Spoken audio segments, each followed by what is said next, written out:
Hey, what's good, everybody? Sorry I haven't been on all day. I've been busy with my family, but tonight I'm gonna read you a blog that I wrote a while ago, about me.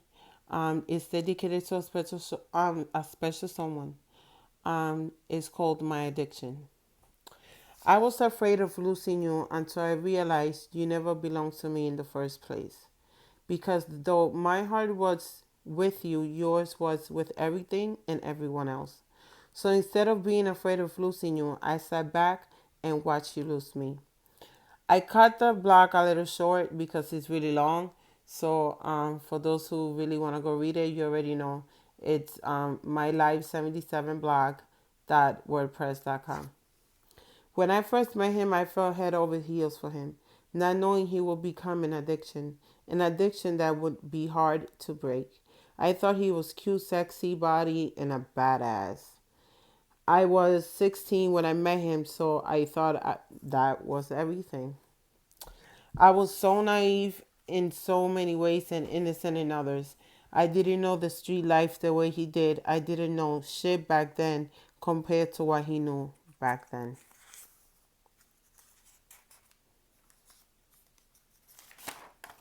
I remember us living together, and for me, that was everything. Being addicted to him made me lose myself along with what was important, my kids. Sad to say, I know, but I don't sugarcoat my mistakes.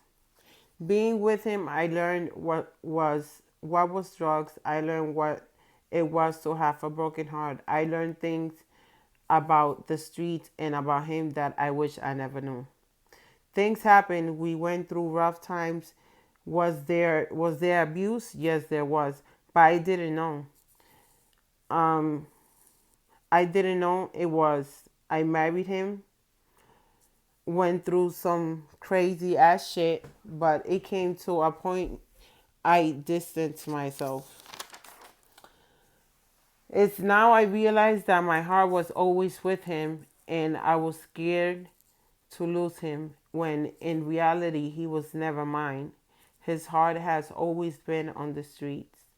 I love him, yes I do, but some addictions ain't good for you. And this is the addiction that I needed to let go and be without. So in other words, you know, I met my ex-husband. We had went through shit, lost contact, all this other stuff. And when I bumped heads again, I eventually, I thought he looked good. I thought, he looked healthy, whatever, whatever. And I always felt people deserve a second chance. So I gave him a second chance and I married the fucker. The day of my wedding was one of the worst days ever because shit happened to me that should have never happened at my wedding day.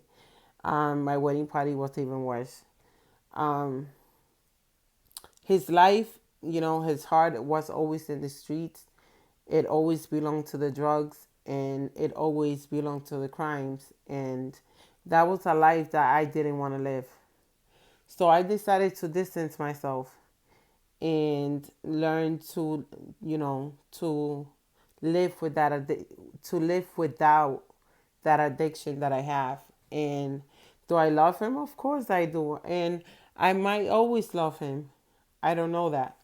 But, he's an addiction that I need to be without. So what I'm telling you is just because you love someone, it doesn't mean that you need to be with them.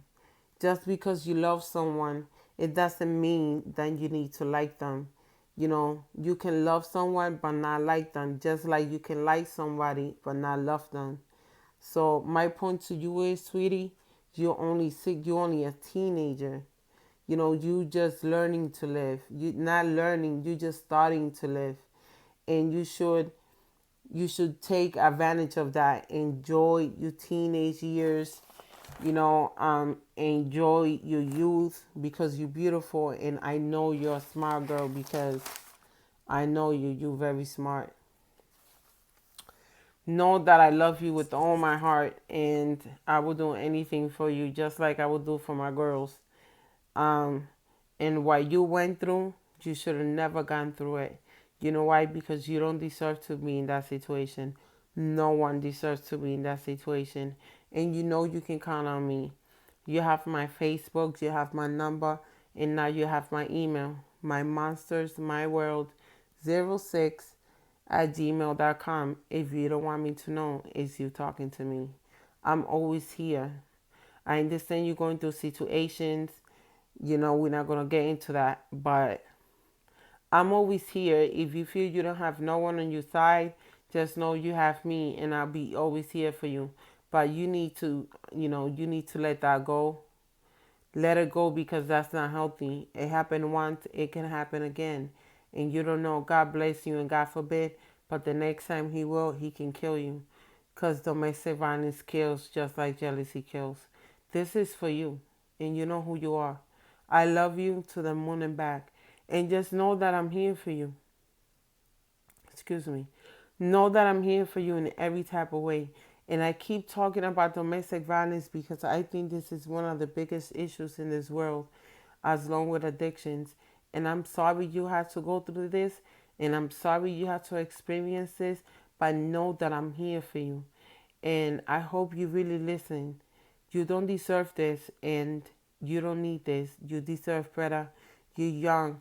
You have your whole life ahead of you. You could, in the future, you can find someone that will really appreciate you, and know that a real man does not do what he do. So I'm not trying to put your business out here. Nobody know who I'm talking about by her. Just know I love you, and you again, you don't deserve to be in this situation. Let it go, boo. Let it go because this is not good for you. I don't want to get a phone call like this again. I love you. I hit you out with another video in a little bit. Um, with more information for another state. I gotta do a little bit of research. So I hit you up in a little bit. Be safe. Talk to you later. Deuces.